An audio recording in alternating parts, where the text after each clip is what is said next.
Hello friend, सभी लोगों का स्वागत है अनअकैडमी के ऑनलाइन प्लेटफॉर्म पर। मैं राजेश शर्मा आप लोगों का स्वागत करता हूं फ्रेंड, इन्वायरमेंट एंड इकोलॉजी के क्लास में। और ये डेली क्लास शाम को 5 बजे होती है फ्रेंड, सभी लोग देखें। और ये अंतर्राष्ट्रीय सम्मेलन, प्रोटोकॉल और इम्पोर्टेंट जो संधि है, ट्रीटी है, इस पे क्लास हो रही है फ्रेंड, सभी लोग जुड़े रहें। तो लेट्स बिगिन, हम लोग स्टार्ट करते हैं।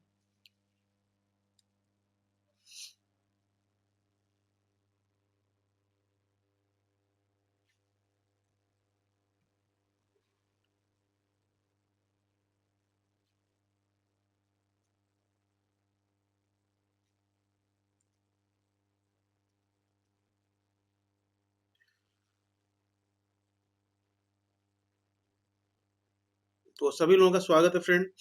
और सबसे पहले मैं आपको अनअकैडमी के बारे में इम्पोर्टेंट जानकारी दे दें। अनअकैडमी इंडिया का बेस्ट ऑनलाइन प्लेटफॉर्म है, बिल्कुल ज्वाइन करें फ्रेंड, अपने प्रिपरेशन को स्ट्रीमलाइन करें। एक आपको क्लियर कट रोड मैप मिलता है जिससे आप सिविल सर्विसेज क्रैक कर सकते हैं।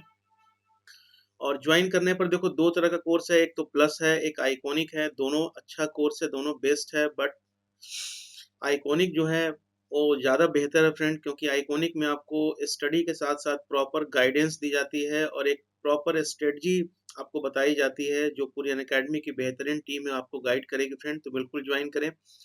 और डेली लाइव क्लासेस मिलती हैं, स्ट्रक्चर्ड कोर्स मिलता है, लाइव टेस्ट है, क्विज प्रोग्राम है, अनलिमिटेड एक्सेस कर पाते हैं आप फ्रेंड। सबसे पहले अनअकैडमी ऐप को आप लोग डाउनलोड कर लें फ्रेंड। और मेरा नाम राजेश कुमार शर्मा है। पिछले 18 ईयर से आईएएस एस्पिरेंट्स को गाइड कर रहा हूँ, तो एक काफ़ी लंबा एक्सपीरियंस है फ्रेंड। तो मेरे साथ जुड़ें, आपको काफ़ी बेनिफिट होगा। काफ़ी लोगों का सिलेक्शन हुआ है फ्रेंड। मेरे टेलीग्राम लिंक को सब्सक्राइब कर लें आप लोग, तो सारे क्लास के नोटिफिकेशन और आपके नोट्स वगैरह आपको मिल जाएंगे। ज्वाइन करने पर आपको इंडिया के बेस्ट एजुकेटर एक प्लेटफॉर्म पर मिलते हैं और आप बेहतरीन प्रिपरेशन कर पाते हैं फ्रेंड। और बहुत सारे कोर्सेज यहाँ पर आपके चल रहे हैं। ये मॉड्यूल आपका है, इन सारी चीज़ों पर आपको बेहतरीन प्रिपरेशन हो जाएगी। और जो फ़ी आपका फ्रेंड है, जो प्लस की फ़ी आपकी है 1 ईयर की, 2 ईयर की एंड 3 ईयर की, मिनिमम कम से कम 2 साल का ज्वाइन करें फ्रेंड। 2 साल, क्योंकि 1 साल आपके प्रिपरेशन में लगेगा और 1 साल एग्ज़ाम का पैटर्न होता है, इकोनॉमिकल होता है, इसलिए 2 साल का ज्वाइन करें। और जो बीए फर्स्ट ईयर वगैरह में है वो 3 साल का भी ज्वाइन कर सकते हैं। इसमें आप मेरे कोड का इस्तेमाल करेंगे RKS10, इसमें आपको 10% डिस्काउंट मिल जाएगा फ्रेंड। ठीक है, तो बिल्कुल करें। और उसी तरह से आपका आइकॉनिक है, आइकॉनिक भी 1 ईयर है, 2 ईयर है एंड 3 ईयर है, इसमें भी आपको डिस्काउंट मिल जाएगा फ्रेंड, मेरे कोड का इस्तेमाल करें। और optional, very very important section आपका है, मतलब काफ़ी महत्वपूर्ण भूमिका होती है वैकल्पिक विषय की, ऑप्शनल की, जो आपके सिलेक्शन में काफ़ी महत्वपूर्ण रोल प्ले करता है फ्रेंड। तो ऑप्शनल पर विशेष ध्यान दें, और खासकर निबंध है, एशे है, इन सब चीज़ों पर ध्यान दें फ्रेंड। तो ऑप्शनल भी आपके लिए अवेलेबल है 1 ईयर के लिए। ठीक है, 1 ईयर है, 2 ईयर है, 6 मंथ का भी है, लेकिन 1 ईयर का ज्वाइन करो। और इसमें भी आप मेरे कोड का इस्तेमाल करेंगे तो इसमें भी आपको डिस्काउंट मिल जाएगा फ्रेंड। और उसी तरह से आपका अनअकैडमी कॉम्बैट प्रोग्राम है, तो आई थिंक सभी लोग पार्टिसिपेट कर रहे होंगे। ये आपके लिए बहुत ज़्यादा इम्पोर्टेंट है, क्योंकि आपका इंडियन लेवल पर आपकी रैंकिंग होगी, रिलेटिव इवैल्यूएशन होगा फ्रेंड। और आप अपना सेल्फ इवैल्यूएशन कर सकते हैं, तो बहुत ज़्यादा इम्पोर्टेंट है। 45 मिनट का सेशन होता है, 60 क्वेश्चन होते हैं, 13 कॉम्बैट्स प्रोग्राम है, 6 सेक्शन कवर किया जाएगा, रिलेटिव स्कोरिंग होगा फ्रेंड, एंड अल्टरनेट संडे होगा। तो बिल्कुल ज्वाइन करें। ये अमेज़न वाउचर है, इससे भी आप फ़ायदा उठा सकते हैं। और 6 मंथ आपका रह गया है फ्रेंड यूपीएससी प्री के लिए। और आप देख सकते हैं कि 21 दिसंबर से ये प्रोग्राम आपका स्टार्ट हो चुका है। इसमें फुल सिलेबस कवर किया जाएगा, टॉप एजुकेटर रहेंगे, फिल्म टेस्ट सीरीज प्रोग्राम रहेगा, पीडीएफ सारा दिया जाएगा, डाउट क्लिंग सेशन होगा, इंटरव्यू प्रिपरेशन होगा फ्रेंड। तो ये 6 मंथ का प्रोग्राम है, ये आपका 1 ईयर का प्रोग्राम है और ये आपका 2 ईयर का प्रोग्राम है। तो बिल्कुल इसमें आप लोग है सो सभी लोग इसमें ज्वाइन करें फ्रेंड। उसी तरह से आपका इसमें देख सकते हैं कितने सारे बैचेज हैं। मिशन 21 आपका बाइलिंगुअल बैच है, लक्ष्य टू 2021 है, एक्सपीडिशन बैच है। ठीक है, तो इस तरह से ये सारे बैचेज हैं। ये सारे बैचेज में आप जो भी आपको सूट करता है फ्रेंड, इसको आप ज्वाइन कर सकते हैं। 2023 के लिए बैच है, 2022 के लिए बैच है। ठीक है, और ये 6 मंथ का ये प्रोग्राम है, तो बिल्कुल ज्वाइन करें, आपके लिए बेहतरीन मौका है।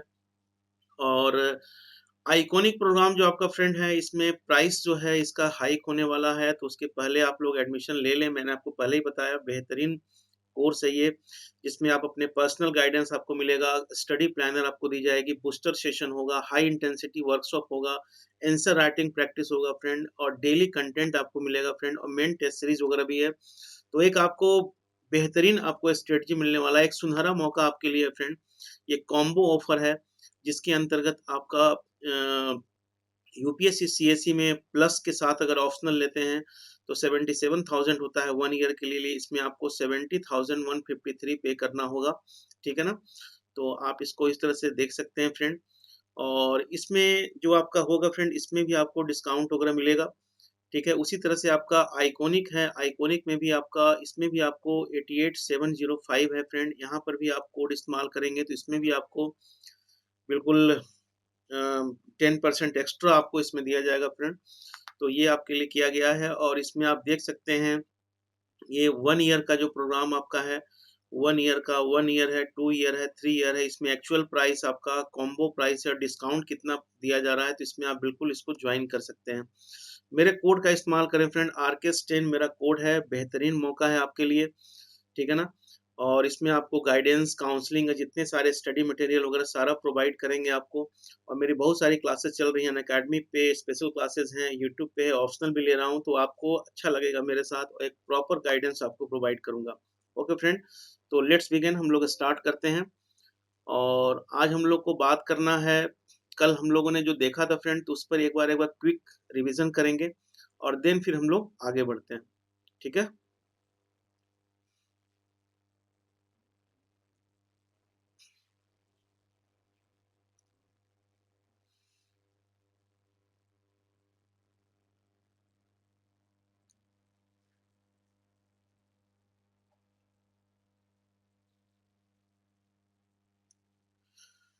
तो कल हम लोगों ने देखा था फ्रेंड, क्योंकि मैं इस तरह से कराता हूँ, जो पिछले दिन हम लोगों ने देखा है उसको एक बार रिवाइज कर लेने से चीज़ों को आप सिंक्रोनाइज करते हैं, कोरिलेट कर पाते हैं फ्रेंड। तो कल हम लोगों ने देखा था इंटरनेशनल प्लांट प्रोटेक्शन कन्वेंशन, आईपीपीसी, ठीक है, आईपीपीसी देखा था। इसमें आपका क्या है फ्रेंड कि अंतर्राष्ट्रीय वनस्पति संरक्षण सम्मेलन, ठीक है। तो इसके अंतर्गत खाद्य और कृषि संगठन की देखरेख में एक बहुपक्षीय संधि है, जैसा कि मैंने कल बताया था आपको। और ये पौधों के उत्पादों में जो पेस्टिसाइड का इस्तेमाल किया जाता है, कीटनाशकों के प्रवेश और उसका जो डिफ्यूजन होता है, उसको रोकने और कंट्रोल करने के लिए इस सम्मेलन का आयोजन किया किया गया था। और ये जो आपका है, सबसे इम्पोर्टेंट चीज़ है, कल हम लोगों ने बात किया था कि कन्वेंशन केवल खेती की गई पौधों की सुरक्षा तक ही सीमित नहीं है, यह नेचुरल प्लांट जो है और उनके जो प्रोडक्ट उनका है, जो उत्पाद है, उससे भी आपका ये जुड़ा हुआ है फ्रेंड। और जो कीट वगैरह, जो कीटों द्वारा प्रत्यक्ष और अप्रत्यक्ष नुकसान को भी ध्यान में रखा जाता है। तो इंटरनेशनल प्लांट प्रोटेक्शन कन्वेंशन, ये बिल्कुल ध्यान रखिएगा आप लोग, कल हम लोगों ने इसमें पढ़ा था।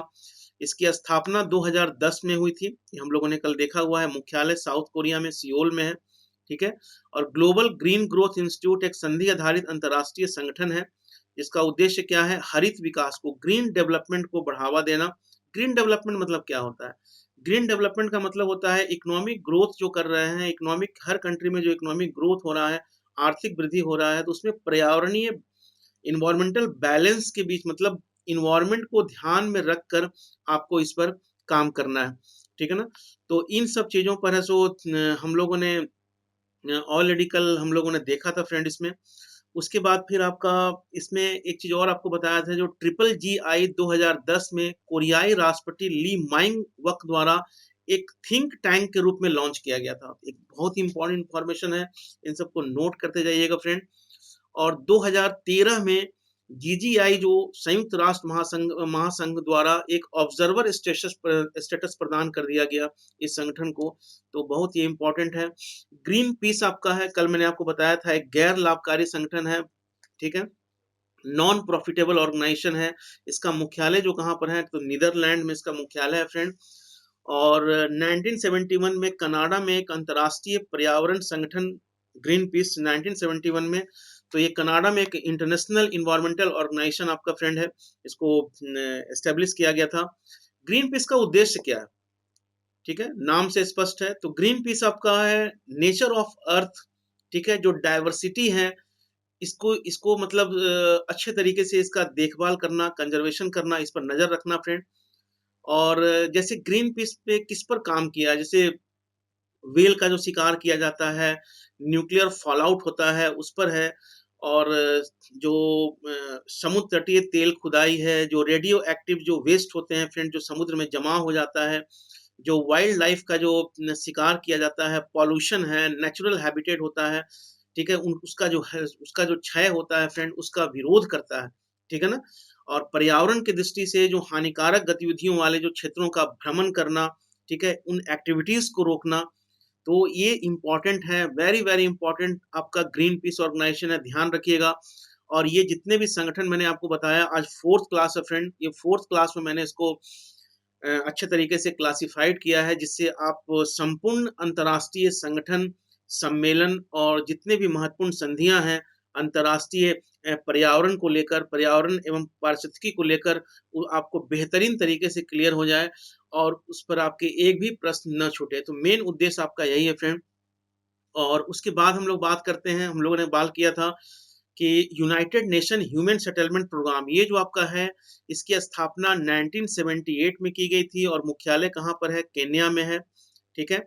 और हैबिटेट 1 जो आपका कनाडा में इसका आयोजन किया गया था फ्रेंड, मैंने कल आपको बताया था ना, आपको याद होगा। और फिर 96 में हैबिटेट 2 किया गया। हैबिटेट मतलब क्या होता है? आपका आवास होता है, ठीक है? 96 में किया गया, इस्तांबुल में किया गया था फ्रेंड। और इस सम्मेलन में शहरी जीव के पर्यावरण सुधार एवं प्रबंधन और सभी के लिए हैबिटेट की उपलब्धि, आवास अधिकारों पर अत्यधिक बल दिया गया था। तो ये कल हम लोगों ने कर लिया है, एक बार रिवीजन कर रहे हैं। जलवायु परिवर्तन पर अंतर सरकारी पैनल जो आपका है आईपीसीसी, बहुत इंपॉर्टेंट है, हमेशा क्वेश्चन आता है इससे।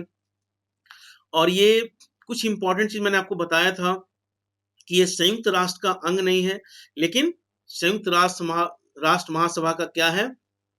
पर्यवेक्षक का दर्जा इसको प्राप्त है फ्रेंड।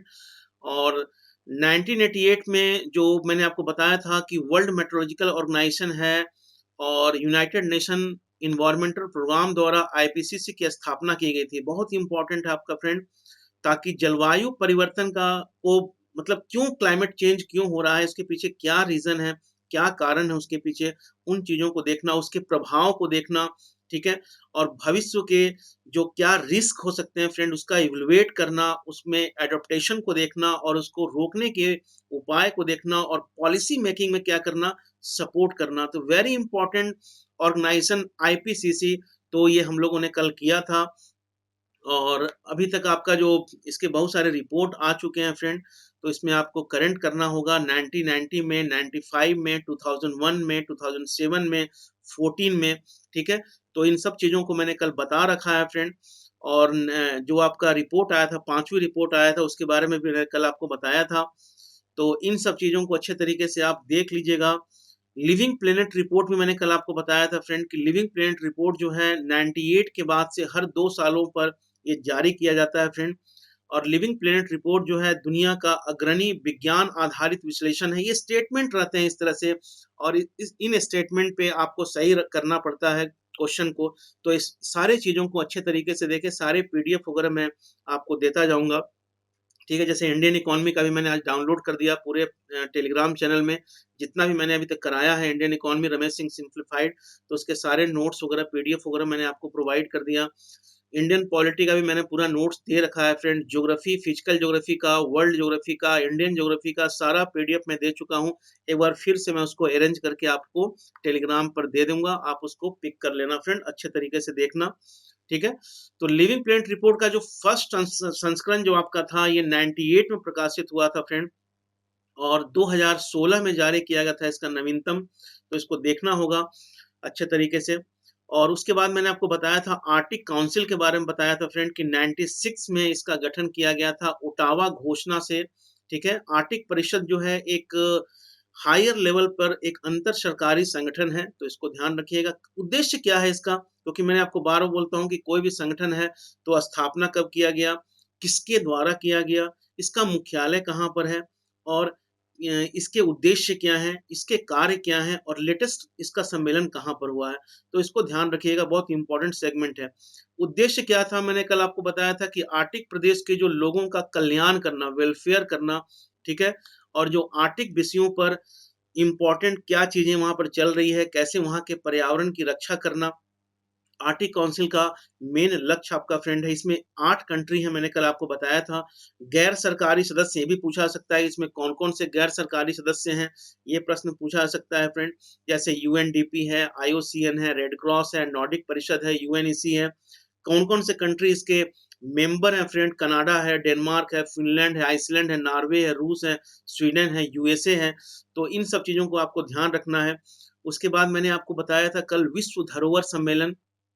तो विश्व धरोहर सम्मेलन में मैंने आपको बताया था 16 नवंबर 1972 को संयुक्त राष्ट्र शैक्षणिक, वैज्ञानिक और सांस्कृतिक संगठन यूनेस्को जनरल कॉन्फ्रेंस ने पेरिस में अपने 17वें सत्र में विश्व विरासत सम्मेलन को अपनाया था। तो ये बहुत इंपॉर्टेंट इंफॉर्मेशन है, इसको ध्यान रखिएगा। और 1975 में इसको इम्प्लीमेंट किया गया फ्रेंड, तो इसको भी ध्यान में रखना है आपको। और इसमें और भी बहुत सारी चीजें हैं। भारत के संदर्भ में आपका है, तो भारत के संदर्भ में इसको ध्यान रखिएगा कि और प्रति वर्ष 18 अप्रैल को विश्व विरासत दिवस मनाया जाता है फ्रेंड। इसमें इंडिया में टोटल 36 प्लेसेस को रखा गया है। इसमें से 28 जो आपका है कल्चरल प्लेसेस है, कल्चरल प्लेस है, एंड 7 इज नेचुरल, ठीक है, एंड 1 इज मिक्स्ड। तो इसको ध्यान में रखना है। अब हम लोग बात करेंगे फ्रेंड, जो यहाँ तक हम लोगों ने कल किया था, तो आज हम लोग बात करने जा रहे हैं जो इम्पोर्टेंट आपका है convention on long range transboundary air pollution, ठीक है ना। तो 1979 में हस्ताक्षरित वायु प्रदूषण को निरंतर कम करने एवं रोकने का प्रयास करना चाहिए। तो यहाँ पर एक प्रश्न बनता है कि convention on long range transboundary air pollution नाम से स्पष्ट है, किससे रिलेटेड है, तो वायु प्रदूषण से रिलेटेड आपका है, ये आपको जानकारी होनी चाहिए। ये कन्वेंशन जो आपका है, ये United Nation economic commission for Europe के गाइडलाइंस में European monitoring and evaluation programme द्वारा इम्प्लीमेंट किया गया। और भारत इस कन्वेंशन का भागीदार देश नहीं है, ये ध्यान रखना है कि भारत जो है इस कन्वेंशन का भागीदार देश नहीं है, ठीक है। उसी तरह से आपका देख सकते हैं फ्रेंड कि 1972 में ही मानव पर्यावरण पर स्टॉकहोम सम्मेलन, मैंने बताया था आपको, 10वीं वर्षगांठ के उपलक्ष्य में नैरोबी घोषणा पत्र अंगीकृत किया गया, ठीक है ना। 1972 में आपका फ्रेंड स्वीडन में स्टॉकहोम है, वहां पर आपका सम्मेलन किया गया था। और 10 साल के बाद नैरोबी घोषणा पत्र को क्या किया गया, अंगीकृत किया गया, ठीक है, जिसमें वर्ष 2000 तक एवं उसके पश्चात संधारणीय विकास, मतलब क्या, सस्टेनेबल डेवलपमेंट। सस्टेनेबल डेवलपमेंट का मतलब क्या है, देखो कितना सारा नाम है, संधारणीय विकास, धारणीय संधारणीय विकास, वहन युक्त विकास, सस्टेनेबल डेवलपमेंट, ये सब मतलब क्या है, इस सभी का मतलब ये है कि ऐसा विकास करें जिससे पर्यावरण को हानि ना हो, ठीक है ना, जिससे पर्यावरण में और पारिस्थितिकी में लॉस नहीं हो, बायोडायवर्सिटी का लॉस नहीं हो, किसी प्रकार का कोई पॉल्यूशन नहीं हो, ठीक है। तो मेन इसका मोटिव जो आपका था फ्रेंड कि 2000 तक एवं इसके पश्चात भी सस्टेनेबल डेवलपमेंट का लक्ष्य प्राप्त करने के लिए पर्यावरण से संबंधित दीर्घकालिक लॉन्ग टर्म जो स्ट्रेटजी को फ्रेमवर्क बना करना, स्ट्रेटजी को क्या करना, बनाना, ठीक है ना। तो एक ये आयोग की परिकल्पना की गई थी। तो नैरोबी घोषणा पत्र आपको ध्यान रखना चाहिए फ्रेंड। उसके बाद बहुत इंपॉर्टेंट है, पहले भी मैंने डिस्कस किया था, ओजोन डिप्लेशन, ठीक है ना। ओजोन जो लेयर है, जो आपका स्ट्रेटोस्फेयर में, समताप मंडल में ओजोन का लेयर है फ्रेंड, और ये ओजोन लेयर का काफी इंपॉर्टेंट रोल है पर्यावरणीय दृष्टिकोण से, ठीक है। और इस ओजोन परत का जो क्षरण होता है, तो इस पर मैंने पहले आपको काफी डिटेल में बता रखा है कि क्षरण क्यों होता है, ठीक है। ओजोन के क्षरण करने वाले कौन कौन से गैस हैं, इसके बारे में पूरा मैंने बताया है। और अंतर्राष्ट्रीय स्तर पर आर्कटिक क्षेत्र है, अंटार्कटिक क्षेत्र है, तो पोल एरिया में ओजोन का डिप्लेशन क्यों होता है, इसके बारे में मैंने आपको बताया, ज्योग्राफिकल रीजन है फ्रेंड। तो इस तरीके से इन सब चीजों पर, इसमें सबसे पहला ये क्वेश्चन काफी बार पूछा गया है फ्रेंड कि ओजोन परत के संरक्षण के लिए सबसे पहला जो कन्वेंशन हुआ था, ये हुआ था आपका वियना कन्वेंशन हुआ था। तो इसको बिल्कुल दिमाग में बैठा लेंगे, भूलना बिल्कुल नहीं है फ्रेंड। 1985 में ओजोन परत के संरक्षण के लिए कंजर्वेशन ऑफ ओजोन लेयर, ठीक है ना, वियना कन्वेंशन किया गया था फ्रेंड। तो 1985 में अंगीकृत वियना कन्वेंशन जो है समताप मंडलीय ओजोन परत के संरक्षण के लिए किए जा रहे हैं अंतर्राष्ट्रीय प्रयासों को क्या करता है, कानूनी आधार प्रदान करता है। इसके इस कन्वेंशन के तहत क्या क्या उद्देश्य, मैंने अभी बताया क्या उद्देश्य रखा गया था फ्रेंड।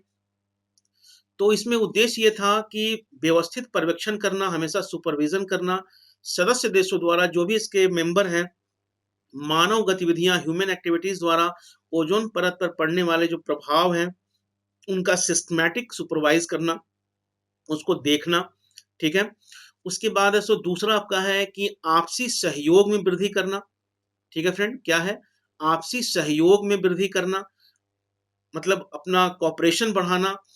तो अनुसंधान एवं सूचनाओं का जो रिसर्च हो रहा है फ्रेंड, और जो इंफॉर्मेशन है उसका आदान प्रदान करके आपस में सहयोग को बढ़ाना।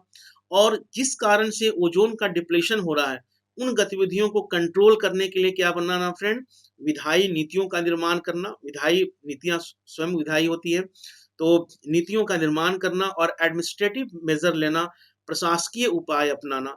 तो ये आपका इंपॉर्टेंट है, वियना कन्वेंशन हमेशा पूछा जाता है फ्रेंड। और उसके बाद तो सबसे पहले अगर प्रश्न पूछा जाएगा कि ओजोन परत के क्षरण को रोकने के लिए सबसे पहला कन्वेंशन कब किया गया था, तो वियना कन्वेंशन 1987 में। बिल्कुल याद रहेगा आपको। चलो आगे देखते हैं। 1987 में क्या हुआ फ्रेंड कि ओजोन परत का क्षरण करने वाले पदार्थों पर मॉन्ट्रियल प्रोटोकॉल, बहुत ज्यादा महत्वपूर्ण, अति महत्वपूर्ण, मॉन्ट्रियल प्रोटोकॉल।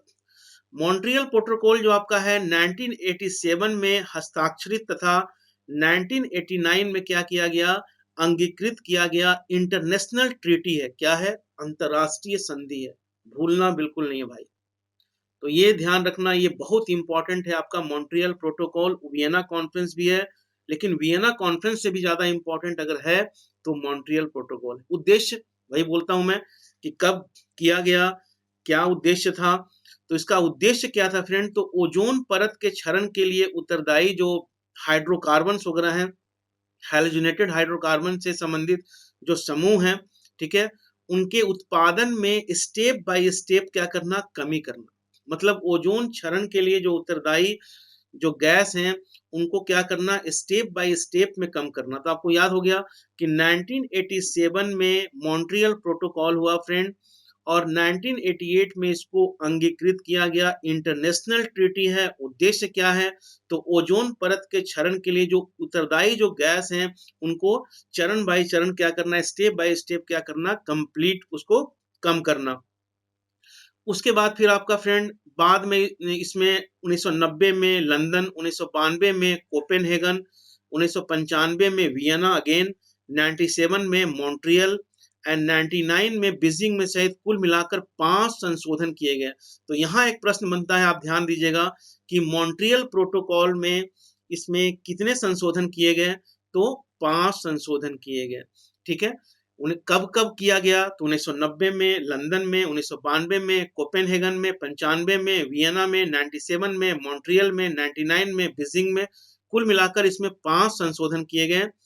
और सर्वाधिक महत्वपूर्ण संशोधन में राष्ट्र पर ओजोन क्षरण हेतु जो उत्तरदायी जो पदार्थ है जिसका उत्सर्जन करते हैं उसके कमी लाने की बाध्यता, ठीक है ना, कमी करना ही करना है। उसकी तकनीकी जो टेक्नोलॉजी है और आर्थिक योग्यता पर आधारित होनी चाहिए। तो ये बहुत इंपॉर्टेंट है, क्योंकि यूपीएससी में जो क्वेश्चन पूछे जाते हैं फ्रेंड वो फैक्चुअल क्वेश्चन नहीं रहते हैं, काफी कॉन्सेप्ट के क्वेश्चन रहते हैं। तो हर चीज पर जो भी मैं आपको करा रहा हूँ, चाहे इंडियन पॉलिटी हो, गवर्नेंस हो, ज्योग्राफी हो, इन्वायरमेंट इकोलॉजी हो, इंडियन इकोनॉमी हो, तो मैं हमेशा बोलता हूँ आप लोग को कि आप लोग अवधारणा पर ज्यादा जोर दें, कॉन्सेप्ट पे ज्यादा जोर दें। और हर सब्जेक्ट का, चाहे वो ज्योग्राफी है, चाहे वो पॉलिटी है, चाहे वो गवर्नेंस है, कोई भी टॉपिक है, चाहे डिजास्टर मैनेजमेंट मैंने आपको पढ़ाया, ठीक है ना, काफी अच्छा रिस्पॉन्स आप लोगों ने किया फ्रेंड। चाहे आपका इंडियन इकोनॉमी है, तो हर सब्जेक्ट का अपना एक फ्लो होता है। हर सब्जेक्ट का अपना एक डेवलपमेंट प्रोसेस होता है कि कैसे उसका डेवलपमेंट हुआ है। अगर उस चीज़ को अगर आप पकड़ते हैं फ्रेंड, तो आपके प्रश्न जो है, आपके अंदर जो है, वो चीज़ें चलेंगी, तो क्या होगा कि आप चीज़ों को अच्छे तरीके से समझ सकते हैं और चीज़ों को बेहतरीन तरीके से आप क्या कर सकते हैं, उसको सॉल्व कर सकते हैं फ्रेंड। तो ये चीज़ें आपको पकड़नी होगी फ्रेंड, चाहे वो हिस्ट्री हो, चाहे वो साइंस हो, तो हर चीज़ में एक सब्जेक्ट का एक फ्लो होता है। उस फ्लो को, ठीक है, वो सिंक्रोनाइज़ेशन जो होता है, एक जो इंटरलिंकिंग होता है, जो एक कोरिलेशन होता है, उस कोरिलेशन को अगर आप बेहतरीन तरीके से पकड़ते हैं, तो सब्जेक्ट पर क्या होता है, आपका कमांड होता है। सब्जेक्ट पर कमांड होने का मतलब क्या होता है कि सब्जेक्ट के प्रति आपका एक दृष्टिकोण विकसित होना। किसी भी विषय पर एक दृष्टिकोण विकसित होना, उस विषय पर एक जो प्रवाह होता है, एक फ्लो होता है, एक इंटरलिंकिंग होता है, उन सारी चीज़ों को आप आपके पकड़ में आ जाती हैं। और जब ये चीज़ें पकड़ में आ जाती हैं, तो क्या होता है फ्रेंड कि आपके प्रश्न जो हैं, उसमें गलत होने के चांसेस जो हैं, वो बिल्कुल कम हो जाते हैं और मैक्सिमम क्वेश्चन आप सही कर पाते हैं फ्रेंड। और जब मैक्सिमम क्वेश्चन आप सही कर पाते हैं, तो निश्चित रूप से आप क्वालीफाई करेंगे। ठीक है ना? आप प्रीलिम्स क्वालीफाई करेंगे, मेंस क्वालीफाई करेंगे, ठीक है? मैं बार-बार बोलता हूँ कि विषय पर जो आपका जिस तरह से हिस्ट्री है, ज्योग्राफी है, पॉलिटी है, इकोनॉमी है, साइंस है, इन सब चीज़ों पर अच्छे तरीके से कमांड करें और याद करने से बचें। ज़्यादा किस पर फ़ोकस करना है आपको? ज़्यादा करना है आपको अवधारणा स्पष्ट करने में, कॉन्सेप्ट क्लियर करने में, और उन चीज़ों को अगर ध्यान में रखते हैं और प्रीवियस ईयर क्वेश्चन को, जो प्रीवियस ईयर क्वेश्चन है, उसको खूब ज़्यादा बार-बार, चाहे वो हिस्ट्री है, ज्योग्राफी है, पॉलिटी है, इकोनॉमी है, साइंस है, तो जितने भी आपके सेक्शन हैं जो प्रीलिम्स के लिए इम्पोर्टेंट है, तो प्रीवियस ईयर क्वेश्चन पर खूब ज़्यादा फोकस करें। आप देखें कि कैसे अंतर्राष्ट्रीय सम्मेलन के बारे में, मॉन्ट्रियल प्रोटोकॉल अगर आप पढ़ रहे हैं, तो मॉन्ट्रियल प्रोटोकॉल में कैसे प्रश्न आए हैं, वियना कॉन्फ्रेंस में कैसे प्रश्न आए हैं, ग्रीन पीस में कैसे प्रश्न आए हुए हैं, आईयूसीएन के बारे में कैसा प्रश्न पूछा गया है, रेड डाटा बुक के बारे में कैसा प्रश्न पूछा गया है, ठीक है? आईपीसीसी के बारे में जो आपका है, यूएनएफएफसीसी के बारे में कैसे, जितने जीईएफ के बारे में, डब्ल्यूडब्ल्यूएफ के बारे में जैसे क्वेश्चन आपके पूछे गए हैं, उन सभी चीज़ों का एक अंदाज़ा आपके पास होना चाहिए। इससे क्या होता है कि आपके विषय पर आपका कमांड होता चला जाता है। उसके बाद फिर आपका देखते हैं फ्रेंड कि 1987 में आवर कॉन फ्यूचर, ठीक है, United Nation Commission on environment and development की ब्रटलैंड ब्रटलैंड आयोग, ठीक है ना? तो 1987 में United Nation Commission on Environment and Development Brundtland आयोग की रिपोर्ट में क्या फोकस किया गया? सस्टेनेबल डेवलपमेंट को एक आकार दिया गया। तो ये प्रश्न पूछा जा सकता है, जो ब्रटलैंड आयोग है, वो किससे रिलेटेड है फ्रेंड? तो सस्टेनेबल डेवलपमेंट से रिलेटेड है। और आयोग जो है, जो ब्रटलैंड आयोग है, ये जो मूल आवश्यकताएं तथा गरीबी के प्रति चिंता प्रकट करता है, जो ह्यूमन की जो बेसिक नीड्स है, ठीक है, पॉवर्टी के लिए चिंता व्यक्त करता है, संधारणीय जो सस्टेनेबल डेवलपमेंट की जो संकल्पना है, ठीक है, उस पर ध्यान देता है। और डेवलपमेंट और इन्वायरमेंट के बीच में किसको प्राथमिकता दी जाए, डेवलपमेंट को प्राथमिकता दी जाए या इन्वायरमेंट को प्राथमिकता दी जाए, ठीक है? तो ये कुल मिलाकर क्या है, पर्यावरण का जो निम्नीकरण हो रहा है, इन्वायरमेंटल डिग्रेडेशन हो रहा है, एक्सप्लॉयटेशन हो रहा है, पॉल्यूशन हो रहा है, उसके कंट्रोल को उसके कंट्रोल को बेहतर करना, ठीक है, उसको कंट्रोल को बेहतर करना, ज़्यादा कंट्रोल करना, इन सब चीज़ों को कंट्रोल करना और सोशियो इकोनॉमिक डेवलपमेंट पर ऐसो ध्यान देना, ठीक है ना फ्रेंड?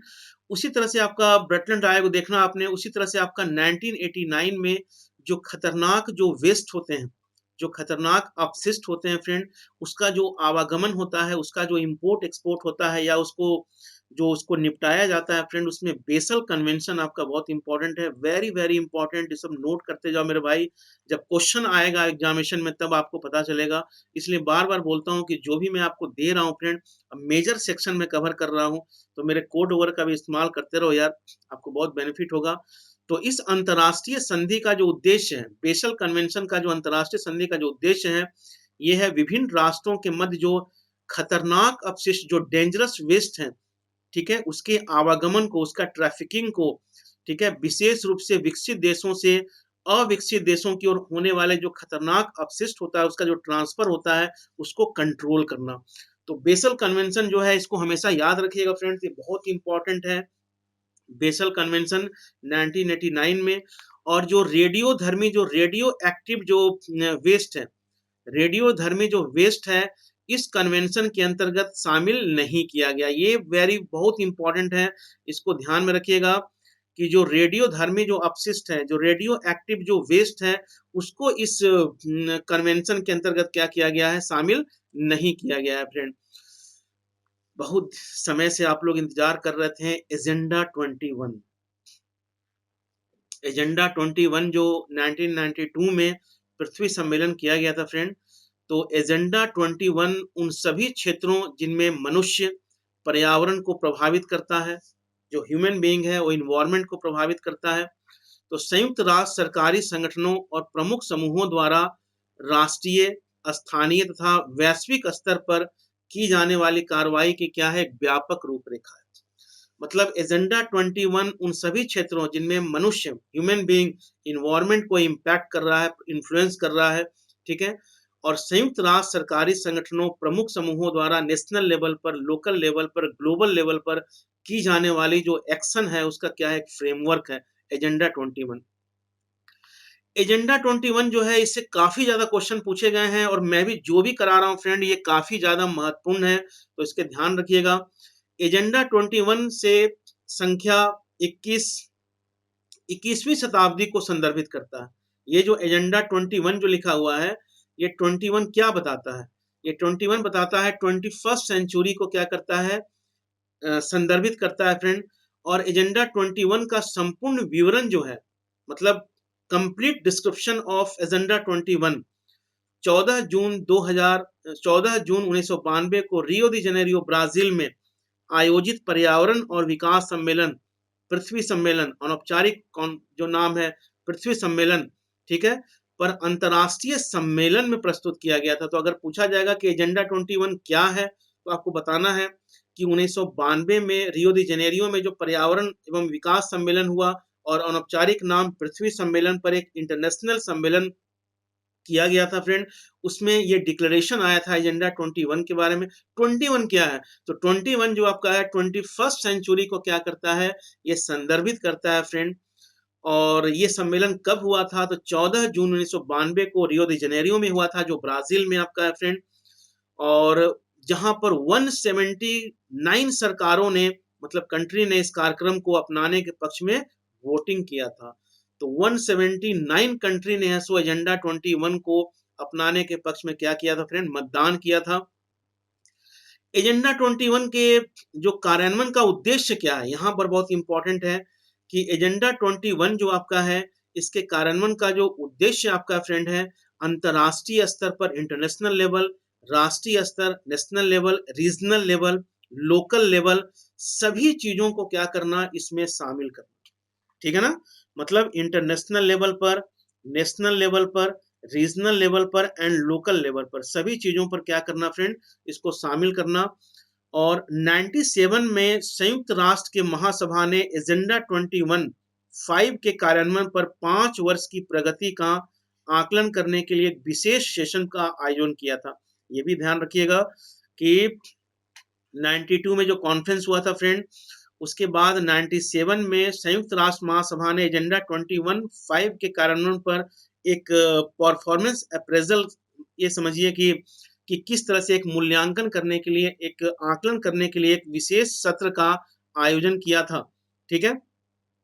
और जोहान्सबर्ग प्लान ऑफ इम्प्लीमेंटेशन, जिस पर सतत विकास पर विश्व सम्मेलन में सहमति व्यक्त की गई, ठीक है ना, मिलेनियम विकास लक्ष्यों और अन्य अंतर्राष्ट्रीय समझौतों की उपलब्धि के साथ एजेंडा 21 के पूर्ण कार्यान्वयन के लिए संयुक्त राष्ट्र की प्रतिबद्धता की पुष्टि की गई, ठीक है ना।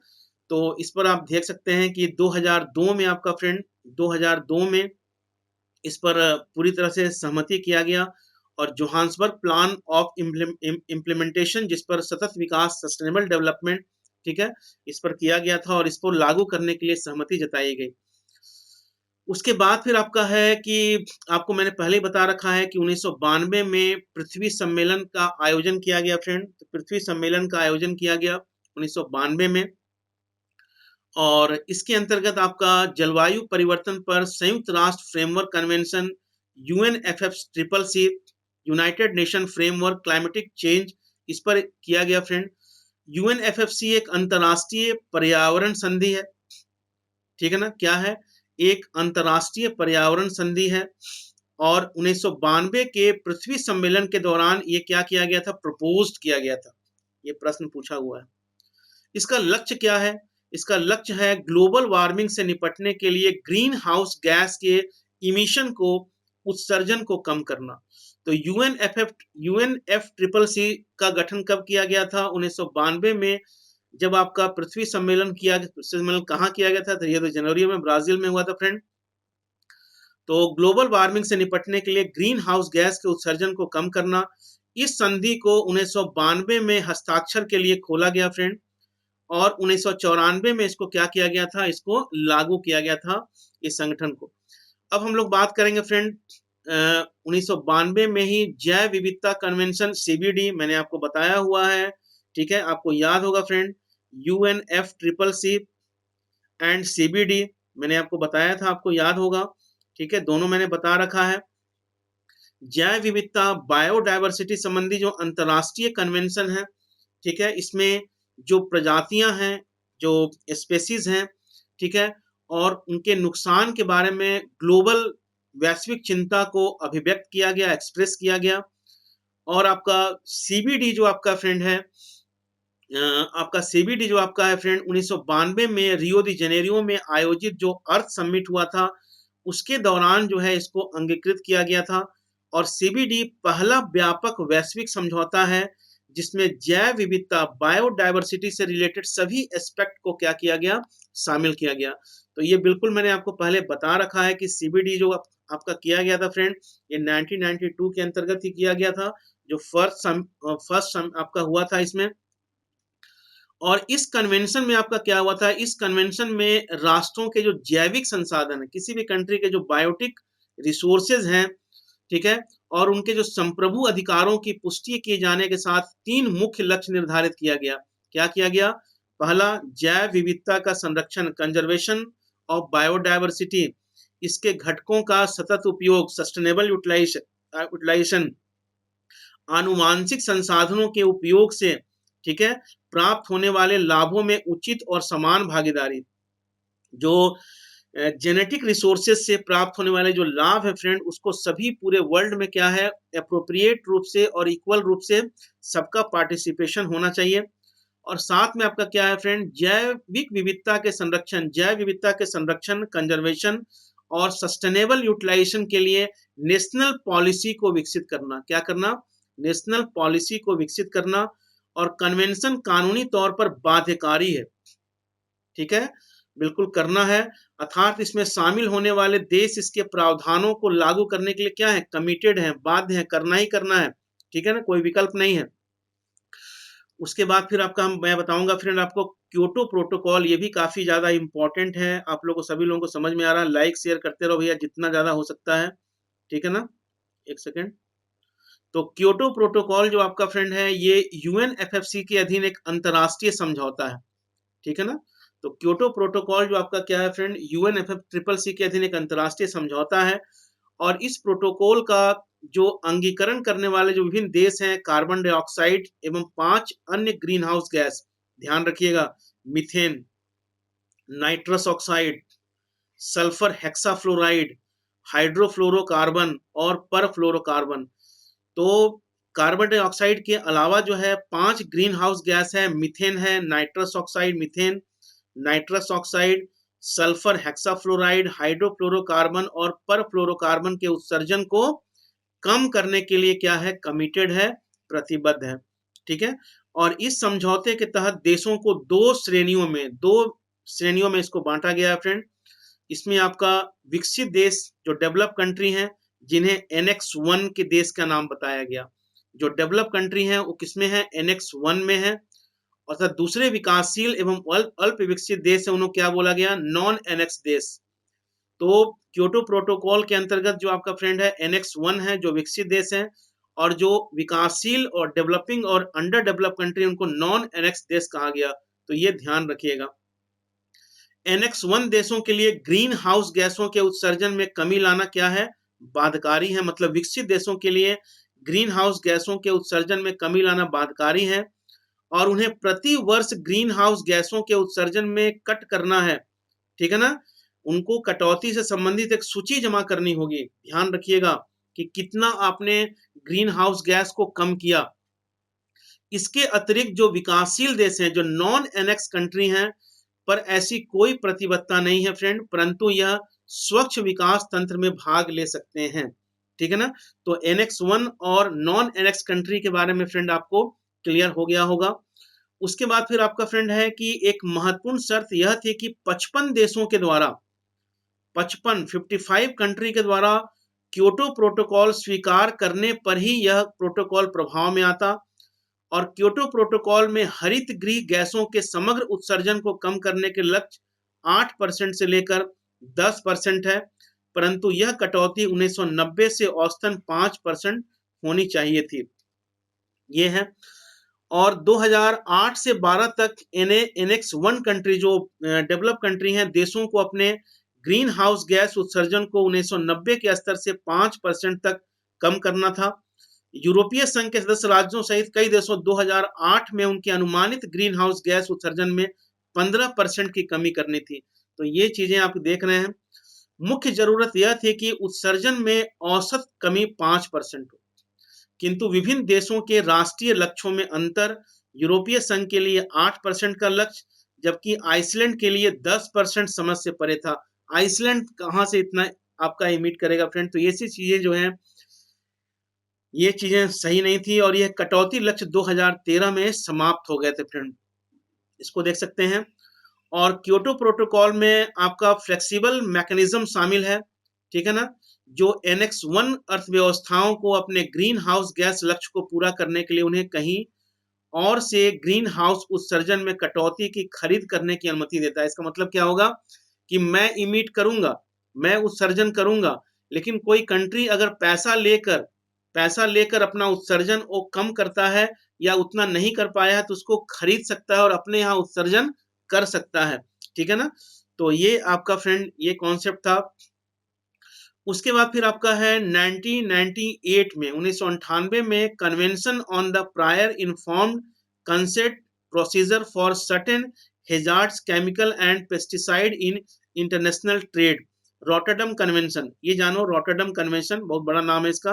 तो रॉटरडम कन्वेंशन जाना, इसका उद्देश्य क्या था रॉटरडम कन्वेंशन का। तो मानव स्वास्थ्य और पर्यावरण को संभावित नुकसान से बचाने के लिए कुछ खतरनाक रसायनों के जो अंतर्राष्ट्रीय व्यापार में पार्टियों के बीच साझा जिम्मेदारी और सहकारी प्रयासों को बढ़ावा देना। मेन चीज क्या है कि मानव स्वास्थ्य और पर्यावरण में जो नुकसान हो रहा है, जो खतरनाक रसायन है, उसके अंतर्राष्ट्रीय व्यापार को क्या करना फ्रेंड, जिम्मेदारी के साथ करना, ठीक है। और रॉटरडम कन्वेंशन के 1998 में अपनाया गया। कब अपनाया गया? 1998 में अपनाया गया और 2004 में लागू हुआ, ठीक है। तो ये आपको ध्यान में रखना है।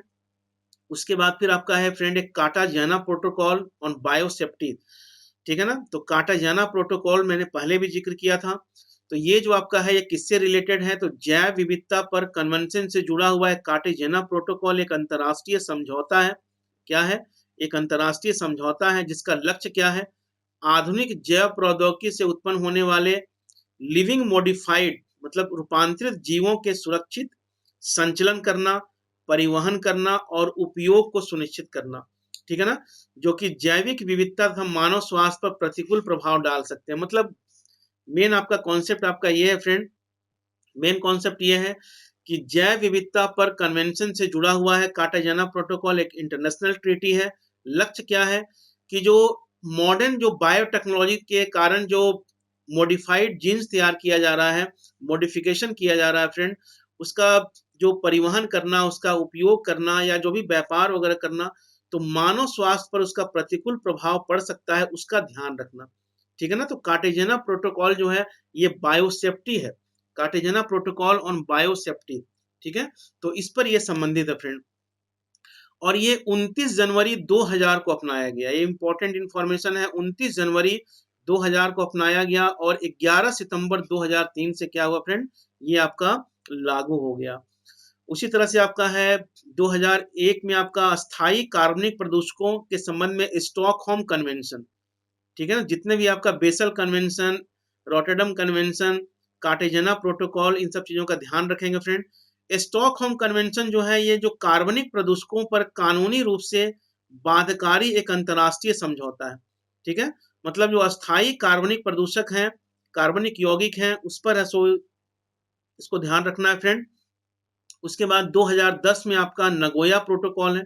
नगोया प्रोटोकॉल जापान में है। नगोया जापान के नगोया में 29 अक्टूबर 2010 को कार्टेजेना प्रोटोकॉल ऑन बायोसेफ्टी जो 2000 में लाया गया था फ्रेंड। आनुवांशिक संसाधनों के उपयोग से उत्पन्न होने वाले जो लाभ है उनका निष्पक्ष और न्याय संगत साझाकरण करना कार्टाजेना के अंतर्गत किया गया था। इस कन्वेंशन के 3 उद्देश्यों में से एक है। तो कार्टेजेना जो प्रोटोकॉल बायोसेफ्टी के बाद जो है 10वीं बैठक में द्विपक्षीय विविधता पर कन्वेंशन के पक्षों के सम्मेलन द्वारा अपनाया गया एक अंतर्राष्ट्रीय समझौता है। तो कार्टेजेना प्रोटोकॉल जो आपका किया गया था फ्रेंड, उसके आगे का ये है नगोया कन्वेंशन, नगोया प्रोटोकॉल। इसमें क्या किया गया था कि 2020 के लिए 20 नए जैव विविधता संबंधी लक्ष्य, जिन्हें आईची जैव विविधता लक्ष्य कहा जाता है। आईची भी जापान का एक जगह है फ्रेंड।